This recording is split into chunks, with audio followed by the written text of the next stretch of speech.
Welcome to Princess Stories. I am your host, King Ronzio. Today, we'll be exploring the world of Snow White. All you have to do is close your eyes, get cozy, and listen to the sound of my voice. King Ronzio will be your guide. This story is brought to you by my friend, Mrs. Honeybee. Let's begin.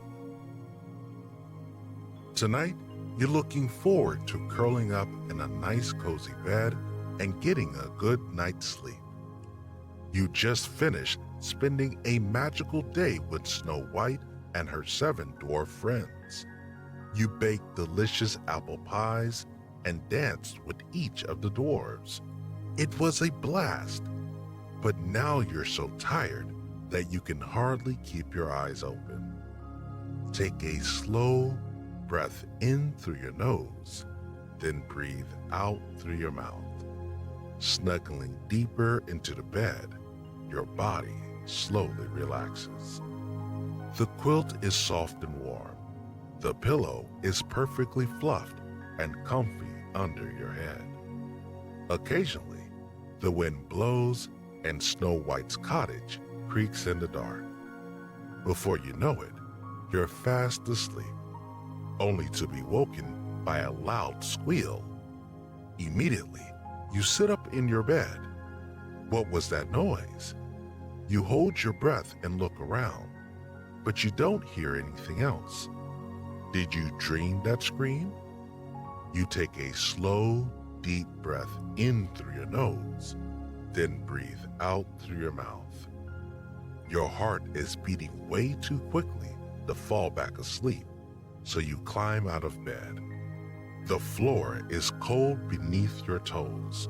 You tiptoe forward 2 steps before you hear something downstairs. Someone is opening cabinets and rushing frantically back and forth. You hurry down the stairs to find out what's wrong. You don't know what time it is, but there are lots of candles lit inside the home so that you can see. The tiny flames cast dancing shadows on the walls. You follow the noise into the kitchen. "Oh my!" cries Snow White. "Oh no! This is just awful!" Snow White turns to look at you with worried brown eyes. She's still dressed in her lovely yellow and blue dress. Her red bow rests atop her elegant black hair. The 7 dwarves must still be sleeping because you don't see them anywhere. "I'm so sorry. Did I wake you?" she sighs. You just shrug. It's no big deal that she woke you up, not when she looks as worried as she does. Snow White sniffles and you pat her arm. "Oh, you want to know what's wrong?" she asks. One of her hands touches her cheek. "That's so very sweet of you. To be honest, I'm glad you're here so that you can help me. Something terrible has happened. Dopey and Sleepy have vanished." Your mouth drops open. Uh-oh, where could Dopey and Sleepy have gone? You quickly hurry to the other side of the kitchen and look into the nearby bedrooms. You can see most of the dwarves tossing and turning in their blankets, but Snow White is right. Dopey and Sleepy are gone.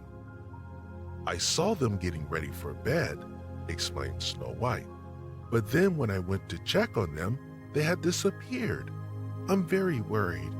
Could they have gotten into trouble? I hope they haven't accepted any strange apples from any strange old ladies." You tap your chin thoughtfully. Where could those dwarves have gone off to? "Are you really going to help me find them?" Snow White asks. You nod right away. Of course, you're going to help Snow White. If Dopey and Sleepy have gotten into trouble, you're going to help fix it. Snow White was kind enough to invite you to her home. This is the least that you can do. Snow White sighs and sets her hands on her hips. Where should we look first? That's a good question. You decide to look in the kitchen first. You hurry to the pantry and open the doors. You are hoping to find the two missing dwarves enjoying a midnight snack, but the pantry is empty. Where should you look next? Take a slow, deep breath in through your nose, then breathe out through your mouth. You cross the kitchen again and head back into the dwarves' bedroom. Sneaking across the floor, you peek beneath each of the beds. Maybe Dopey and Sleepy are just playing hide and seek, but there's no sign of the two dwarves down there. You do see that Snow White has been keeping the house very, very clean though. There's not a speck of dust anywhere. With a frown, you head back to where Snow White is waiting in the kitchen. She sighs and shakes her head. There's really no sign of them yet. You shake your head too. Let's check the living room, she suggests. Together, you and Snow White walk into the living room. While you're there, you peek into the closets and under the couches, but Sleepy and Dopey aren't there either. When you head to the coat rack to check under the jackets, someone clears their throat across from the hallway. Grumpy, cries Snow White when she spots the cranky dwarf. She rushes over to him and throws her arms around him, but he just wiggles away. You two are making an awful lot of noise, he declares with a frown. You should be sleeping. Grumpy, the worst thing has happened. Dopey and Sleepy are missing. Will you help find them? asks Snow White. The dwarf scoffs and shakes his head. No way. I like to sleep too much. I'm going back to bed.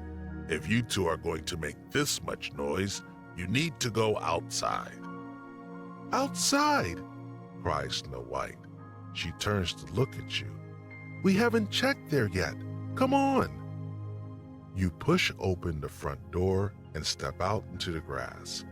Stars twinkle in the sky and a cool wind blows.